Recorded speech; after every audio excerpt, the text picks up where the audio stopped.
So next is non-deterministic finite automata. So you already studied the two types of finite automata. One is automata without output and with output. Without output, three types: DFA, NFA and epsilon NFA. Okay, in the previous videos I already explained you what is DFA, how to construct a DFA. Okay, so the next automata, that is non-deterministic finite automata, that is NFA. Okay, like DFA, this is an automata which belongs to the category finite automata without output. Okay, so this is finite automata without output. In DFA, we are representing the machine using 5 tuples. In case of NFA also, we are representing the machine with the 5 tuples. Okay, Q, sigma, del, Q0, F. Okay, what is Q in DFA? It is the finite set of states. Here also Q means finite set of states. Sigma means set of input symbols. In DFA also it is set of input symbols. And del is the transition function. Q0 is the starting state. F is the final state. Set of final states. Okay. What is the difference between NFA and DFA? The difference between NFA and DFA in case of transition function only.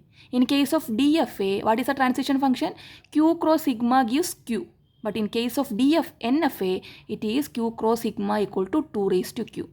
That means, okay, in DFA, state on a particular input symbol goes to only one state. But in case of NFA, a state on a particular input symbol goes to one or more states.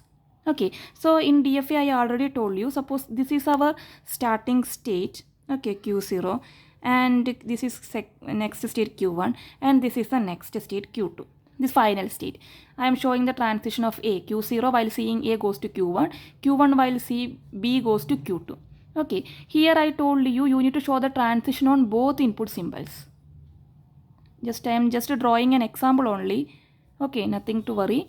So here you can see Q0 in state Q0 while seeing A, it is moving to Q1 only. Okay, and Q1 also Q0 while seeing B, it is moving to only one state Q1. Suppose I am drawing like this. So look here, Q0 on A goes to Q1. Also Q0 on A, not this one, this two. Q0 while saying the input symbol A going to Q1. That is Q0 while seeing the input symbol, it is going to state Q1. Also on same input symbol A from Q0, it is moving to Q2 also. So Q1, Q2. Okay, so a state on a particular input symbol is moving to more than one state. This is not DFA, this is NFA.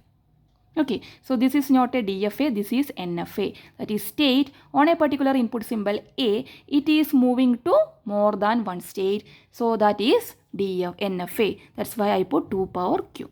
That is there is a change in the transition function. Okay.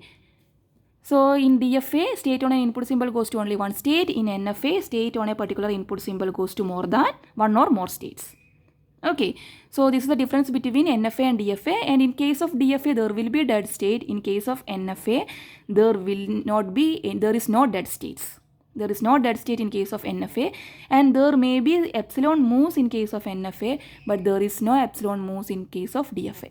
Epsilon move means without any input symbol, we can go to another stage that we will study in the upcoming topic. So this is the NFA. A state on any input symbol in sigma goes to one or more state. That is a transition function. Okay, so the only change is in the transition function, and there is no dead state in NFA. Dead state is possible only in case of DFA. That you already studied. What is a dead state? What is a dead state? Dead state is a state from which we can't reach the final state. Okay, and in case of NFA, there will be null moves, epsilon moves. Okay, but it is not in case of DFA.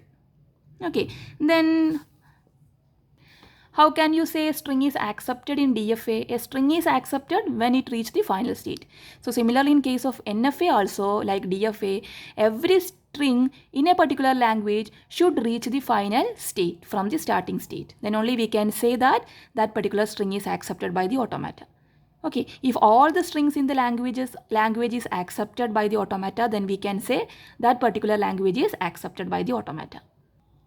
Okay, so a string is accepted means it should reach the final state from the starting state. If a language is accepted means all the strings in this particular language should be accepted by the automata, and the strings which is not in the language should be rejected by the automata. Then only we can say this particular language is accepted by the automata. Okay, so all the strings should be accepted and the string not present in the language should be rejected. Okay, so that is NFA. Sorry, not NFA, that is the language acceptance by the automata. Okay, so next I will teach you how to design NFA. Okay.